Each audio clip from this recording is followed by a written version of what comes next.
Hi friends good evening আমাদের ভালোবাসাতে জানাবো তোমাদেরকে অনেক অনেক স্বাগত আর নতুন একটা ভিডিওতে প্রচুর পরিমাণে ওয়েলকাম।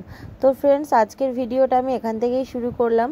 তো দেখো এটা হচ্ছে আমরা যেদিন দেওঘরের পাহাড়ে আমরা ঘুরতে গেছিলাম তপোবন পাহাড়, তার মানে এটা সেই দিনকাই তোমাদেরকে বলেছিলাম আমরা বৈদ্যনাথ ধাম যাব। তো ওই ভিডিওটা আমি তোমাদেরকে পরের ভিডিওতে দিচ্ছি। তো ফ্রেন্ডস এটা হচ্ছে বৈদ্যনাথ ধামের ভিডিও। তো দেখো আমরা চলে এসেছি তপোবন পাহাড়টা ঘুরে আমরা চলে এসেছি এখন বৈদ্যনাথ ধামে। তো সেই ভিডিওটাই তোমাদের সাথে আজকে শেয়ার করছি।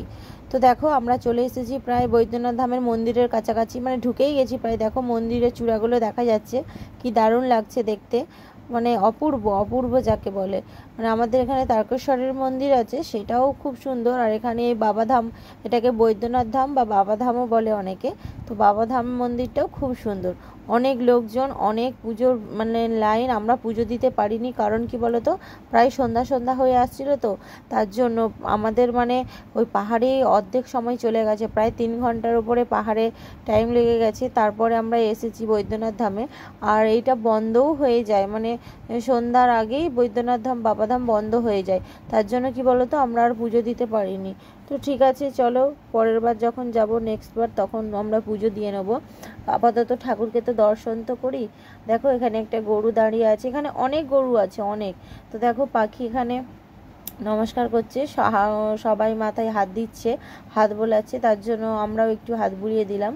তো কারা কারা বৈদ্যনাথ ধাম বা বাবাধাম গেছো, যারা যারা আমার এই ভিডিওটা দেখছো তারা অবশ্যই আমাকে কমেন্ট করে জানাতে পারো, ভালো লাগবে তাহলে, এই আর কি।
আর এখানে এই একটা গরু দেখো, এই গরুটাকে মানে সবাই মাথায় হাত দিয়ে নমস্কার করছে। আর গরুটাও কি সুন্দর চুপ করে, এত লোকের মাঝখানে ভিড়ের মধ্যে চুপ করে দাঁড়িয়ে আছে, আর সবাই মাথায় হাত দিয়ে দিয়ে নমস্কার করে করে যাচ্ছে, বেশ ভালো লাগে বলো।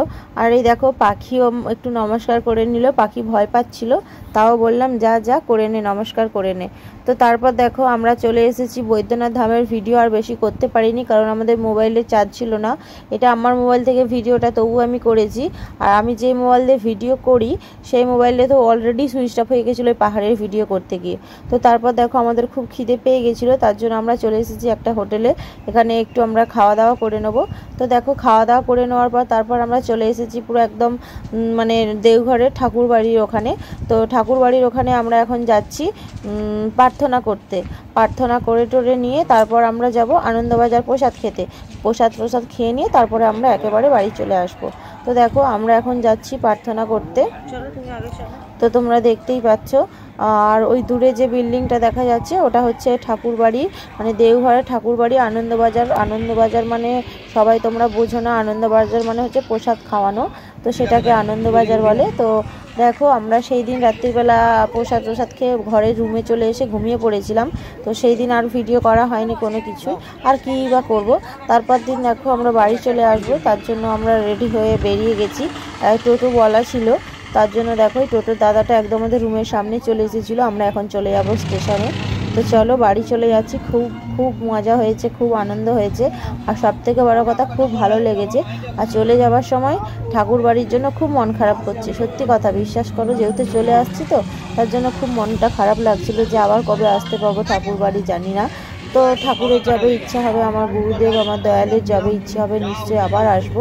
তো খুব ভালো লেগেছে। তোমাদের কেমন লাগলো ভিডিওটা অবশ্যই জানাবে। তো দেখো আমি এখন চলে এসেছি, এটা হচ্ছে যশোরী স্টেশন।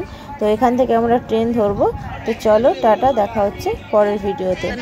Bye bye.